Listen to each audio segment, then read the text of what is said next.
condyles will articulate with the tibial plateau, and that's why we said that these meniscus here help to keep that in place and keep that more stable, along with these ligaments.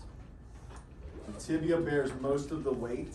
As you can look at this picture, and you see all the weight that comes through the femur, the tibia is going to bear most of that. Fibula is a relatively non-weight bearing bone. I remember we had a pitcher when I was here at Auburn. He got hit with a line drive in his fibular head. We used to give him crap because he was like out for the rest of the year.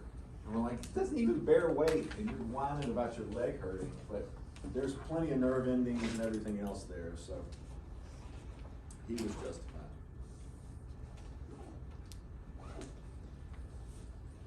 So if we look at, this is a front view of a right knee. I want everybody to stand up.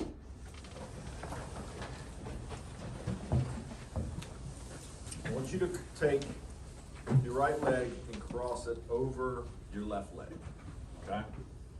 So if you're looking down, this is what the right knee looks like, okay? The front leg is the anterior cruciate ligament, and your back leg is your posterior cruciate ligament, all right? So the anterior, you can now sit there. This anterior cruciate ligament prevents anterior translation of the tibia. So it's going to keep the tibia from coming this way, okay?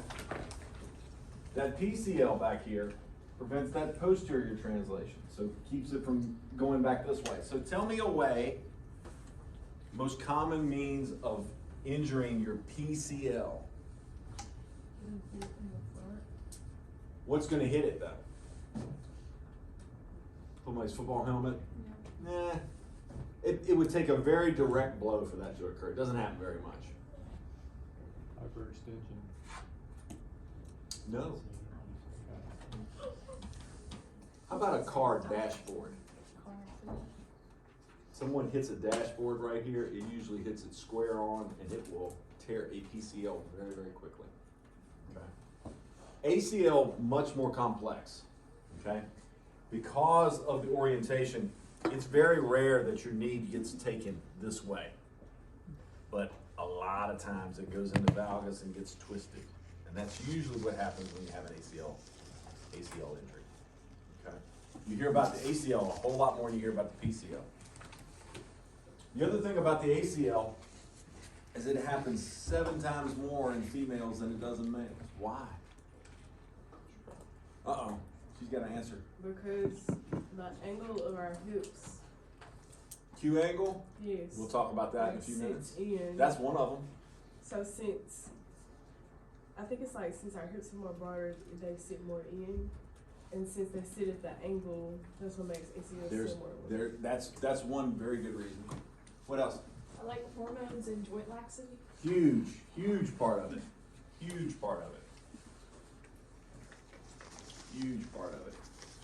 They've done all kinds of studies on the menstrual cycle and the occurrence of ACL injuries, and there is a correlation between those things. So as your cycle happens and your ligaments become a little more lax, then you're at more risk for those things. Anything else you can think of?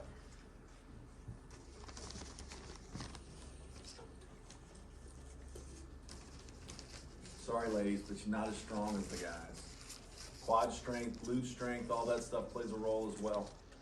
We know that when someone lands and they dive into valgus, that's not a good thing. It's not a good thing. And we'll look at this summer. We'll watch y'all jump. It's really fun to watch y'all do that. And then land, and a lot of times, unfortunately, the ladies, they land like this. And again, that's got to do with strength more than anything, okay? But also the angle that you were talking about. So there's a lot of things to think about there. What else in this anatomy here? Underside of the patella.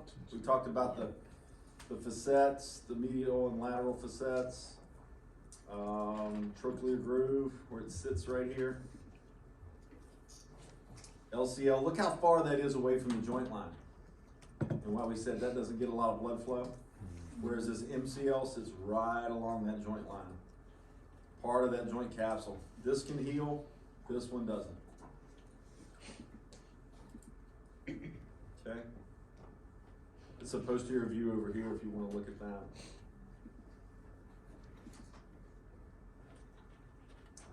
That's about it. Here's your patella. We talked about that lateral facet being larger. What is this up here? That's the base, and this is the apex, yeah.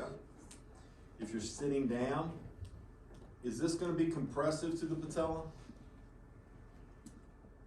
Are we in what they say, a closed pack position here?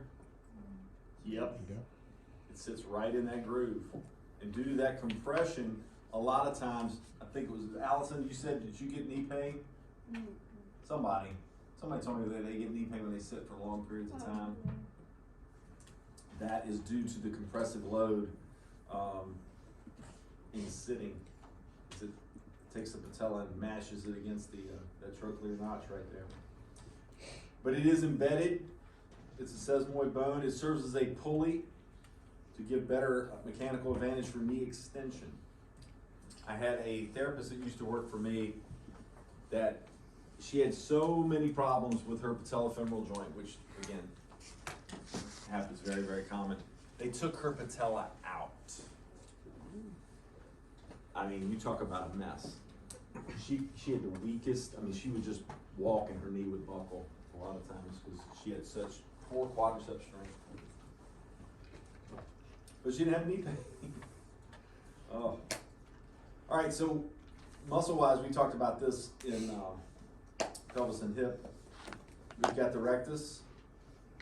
We've got the vastus lateralis. Rectus is going to cross the knee joint, or across the hip joint and knee joint, so it's two joint. Vastus lateralis, vastus intermedius, and vastus medialis with a VMO. I probably said that a few times talking back at hip. Vastus medialis obliquus. So the VMO, all right? That part of that teardrop muscle right here. We can see that IT tract coming down the IT band coming down the outside here. And where that's going to attach at Gertie's tubercle. Of course, the quad's origins, you guys already know. Starts at the ASIS, other ones on the femur. Insertion at the tibial tubercle or tibial tuberosity. You'll see tibial tubercle and tibial tuberosity used interchangeably.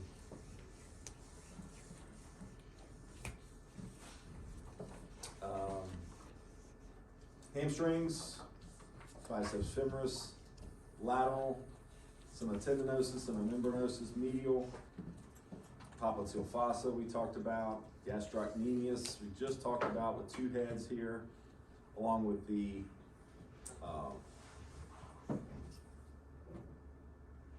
just drew a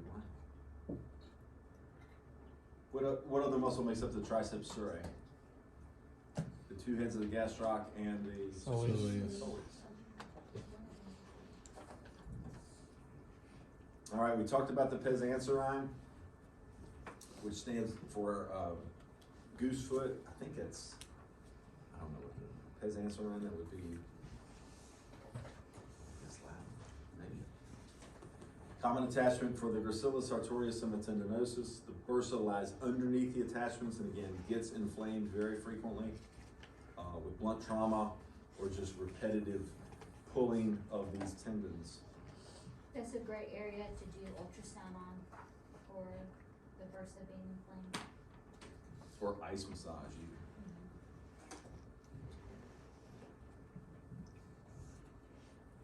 So here's a picture of all the bursa. I love this photo here. Got lots of things to cover. And this is medial, so this is pes anserine here.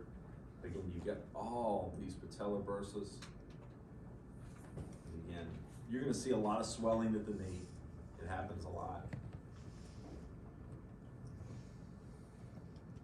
The semimembranous bursa, if you get swelling back here,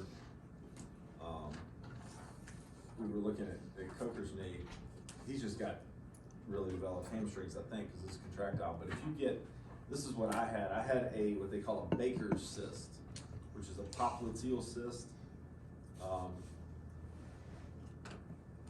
So I slid into home plate, and my patella ended up back here. And as soon as I stood up, it went back in place, but it tore up all kinds of stuff, meniscus, and it tore the synovium back here. And I collected fluid back here into this cyst called a Baker's cyst.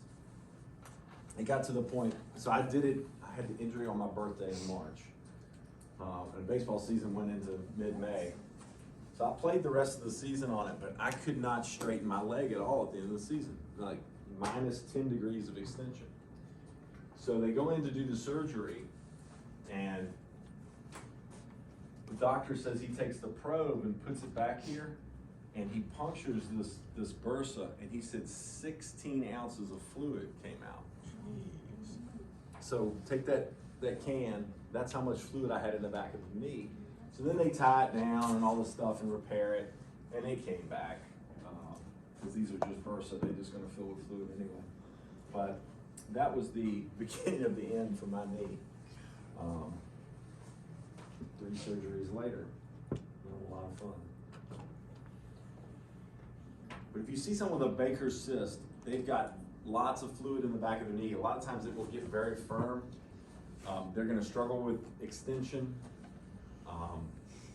You can move some of that fluid out of there and stretch their hamstrings and gastroc and so forth. But, you know, it's kind of like the tides. It goes in and out.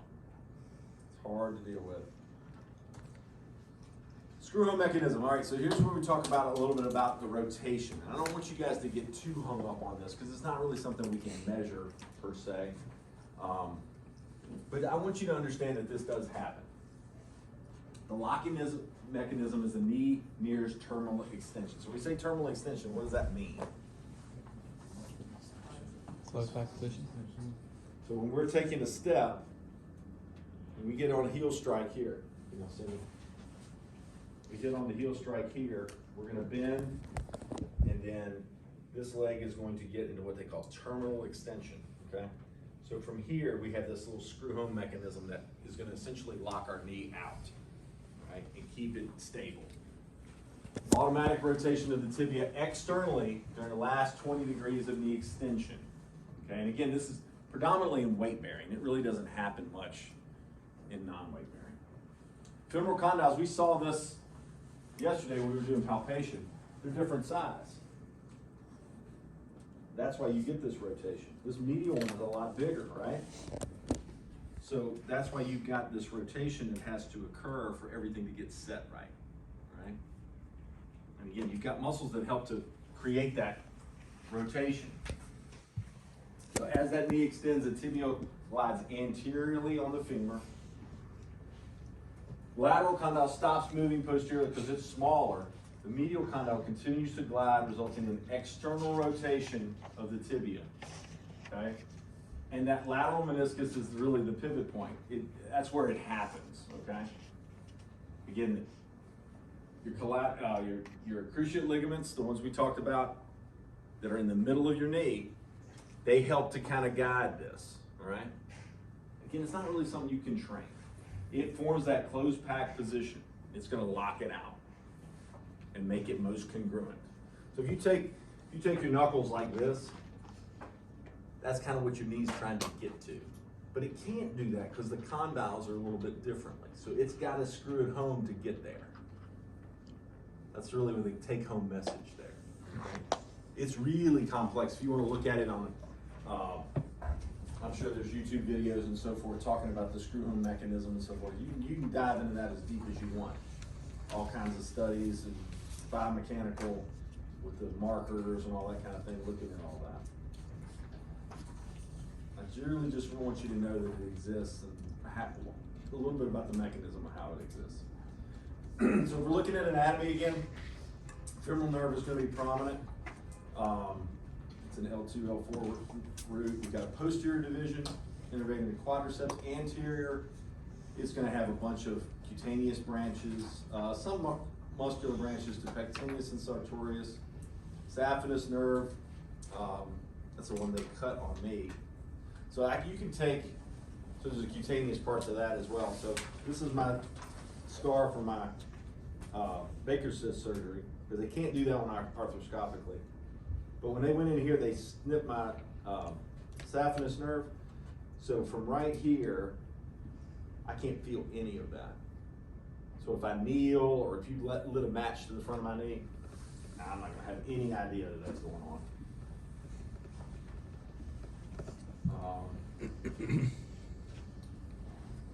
Yeah, that's pretty much all you gotta know there.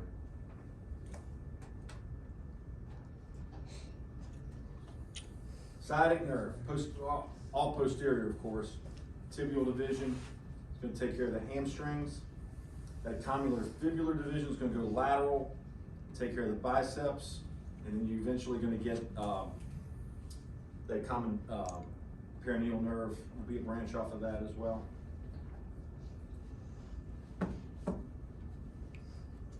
All right, so looking at the knee, same stuff we've looked at before. We'll talk a little bit more about the appearance of the patella.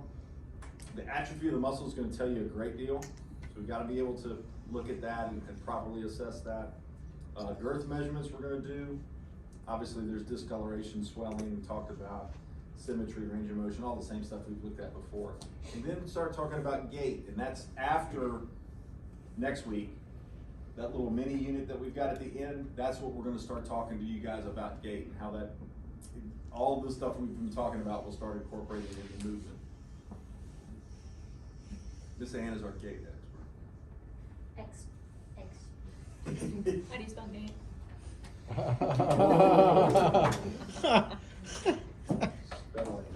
Sassy.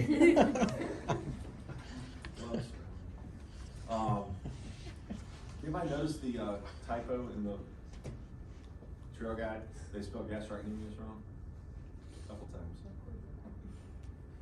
Trail guide. All right, so patella alta. Somebody should be able to. We've got some Spanish in here. What does alta mean? Front High. or What high. does baja mean?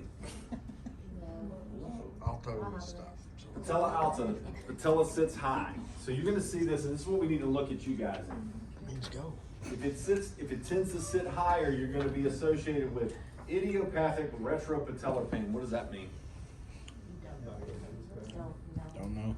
You don't know where it comes from, but what is retropatellar going to be? Behind. Behind the knee. So like you said, the people that sit and have problems and pain after they sit for long periods of time, that's these folks. Recurrent patellar dislocation, that is no fun. Chondromalacia, anybody remember that? What does chondromalacia mean? Come on, med term people. Chondros cartilage, mal, Spanish again, bad. So bad cartilage on the back side of the patella, okay? So that compression that occurs when you sit, it becomes problematic. Wears it away. No fun. And subsequently, if you have these things, you're probably going to have joint effusion because you've got that constant state of irritation on the back side. That's patella alta, patella baja. You've got somebody, if it sits lower, you're going to have a tendency to see more restricted range. What's crepitation? Crunchy, yes, exactly. Crunching with movement. Retropatellar pain, they're still going to have I got that. it bad. And quadriceps dysfunction, because this one sits lower, you've got a less of a mechanical advantage. Your quadricep doesn't work as well. And what comes first, the chicken or the egg? Is the patella baja what makes the quadriceps not work? Or, probably what I would think, is this not working right lends to this. Okay? But you're going to see this even within the class. We'll see some people that have different patellar alignments. It's really pretty interesting. So this is what they look like. So you can have people with squinting patellas. They look like they're looking at each other. can have people with frog-eyed patellas that go outwards, like this. So if you're looking at it from a hip standpoint, we talked about retroversion and anteversion of the hip. What do you think's happening here at the hip? Somebody's more anteverted, right? Kind of more rotated inward. Their hips may come in a little bit more, so therefore their patella look at each other, squinting patellas, as opposed to somebody with more retroversion and more this frog-eyed presentation. Or you can look at it from a different perspective. You look at it from the foot up. If you've got somebody who's a pronator and really flat-footed, probably going to see more of this squinting, right? More of that valgus deformity. That's what you got, right? Okay. And then there's us that are blessed with recurvatum, which is hyperextension of the knee. And I've got probably, even as old and beat up as I am, I still probably have 15 degrees of recurvatum there. Not nearly as much as that.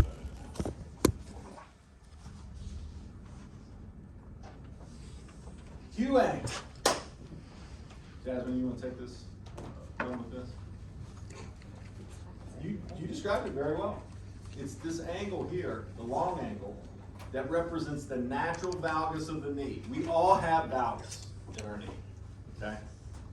This is the natural inclination that is presented to you by your anatomy. Female's going to be wider. I mean, more because of the wider hips here. You're going to have more inclination here. This will be about 18 degrees on average for females versus 13 degrees for males. Okay?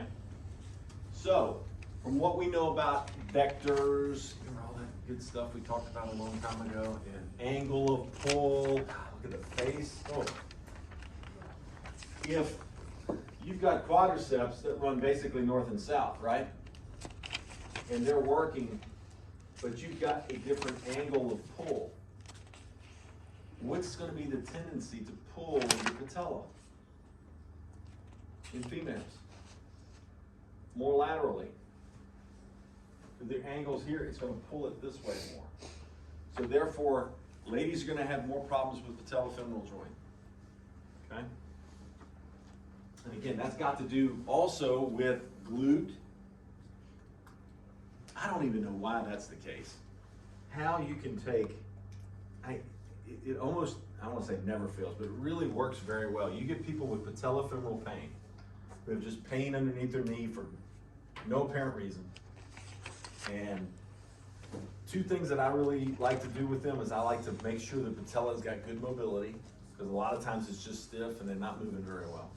But I do that and strengthen their glutes, and their pain gets a lot better usually. Okay? So just don't forget that. Don't forget about the glutes. You can do all these quad exercises. You can do your Russian stem. You can do whatever you want to do to work on your quads. But do not forget about the maximizing the glute and its strength to affect that patellofemoral joint. Males, so we got a straighter line here. We're going to have less problems at the patellofemoral joint. Okay?